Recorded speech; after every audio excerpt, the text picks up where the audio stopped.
بپیچونی کجا بریم آخه؟ من 4 ساعت وقت دارم. اگه تو این 4 ساعت نرسم خونه مامان منو میتونیم کجا بپیچونیم حالا؟ سر قبر من میخوایم بریم. خیلی عالیه. نایس.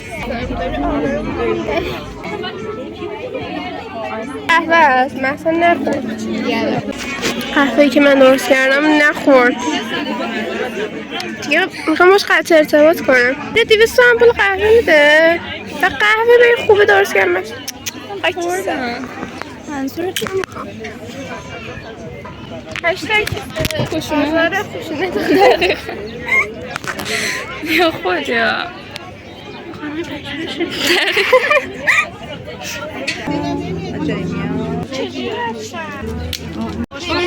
صبح کرده اینجا هست.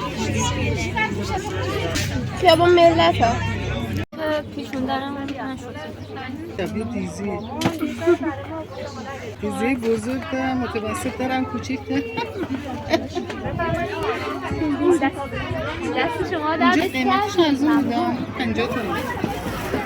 چی هست؟ چه استفاده داره؟ چه خوشگلی میذاری اینجا.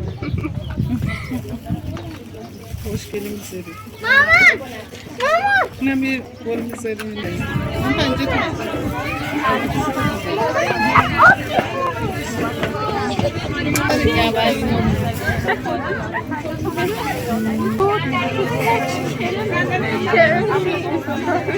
عزیز هم شده گفتم بذار همه با اینجوری بعد یادم اومد که من پس فردا بچه مسیر همیشگی ما بچه ما یامون نشونتون دادم کردیم ما هم بچه ها کردش تو من در میریم پاتوق همیشگیمون دوباره دقیقا اینه چه سالمون دیده بودم دارن چه یه خیلی خانمه فکر کنم یه رو با هم چرت و پرت گفت شاید میگفتم تو کامپیوتر داشتن درباره فرش هایی که داشت بافته بود داشت با من حرف می‌زد. من چه واقعا یه میرم واقعا من یه دقیقه تنها گذاشتم مسئله داشت مغزشو میخوردم نفسم گرفت کمک وقتی دو قدم راه میری همچنین بگیر مثل آدم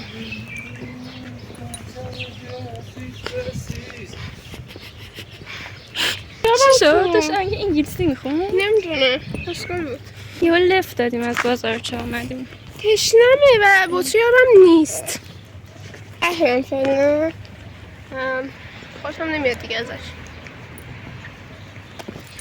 آها یه لحظه ریدم چون که بهم گفت اگه سعی باشم دوستم داریم گفتم من جوابش ندادم قهوه بعد به خاطر اون با هم قرار کرد میدونی چیزی نمیتونم بکشم این بطریه رو استفاده بهینه میکنه هم من هم بچه باید بریم و ولاگ قبلیمون رو ببینیم تو داستان این بطریه رو بدونیم یه نفر داره چرخ میزنه او مای گاد قهوه میخورم یه ذره رفرش میشه ولی امروز من هیچ وقت رفرش نمیشم من تقریبا 5 دقیقه اولش انرژی میره بالا بعد یهو افسردگی میگیرم ما داریم برمیگردیم و فکر کنم اصلا ویدیو نگرفتیم کلا این مسیر رو خیلی ببینیم اینجا میایم همین اینجا پیرمردان همه میشینن و جاج میکنن تو رو دقیقا ابدیت هم اینجایی دعا کنید فود برامون پول بخواه خدا ویو سابسکرایب دقیقا ما تا حالا نگفته بودیم سابسکرایب کنید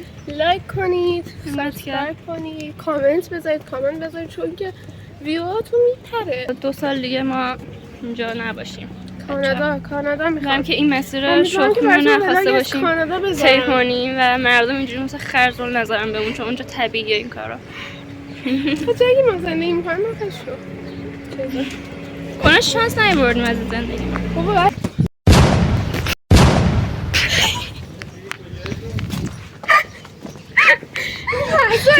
دوباره من برسیم خونه مثلا واقعا میمیره امروز تنها من نجاتش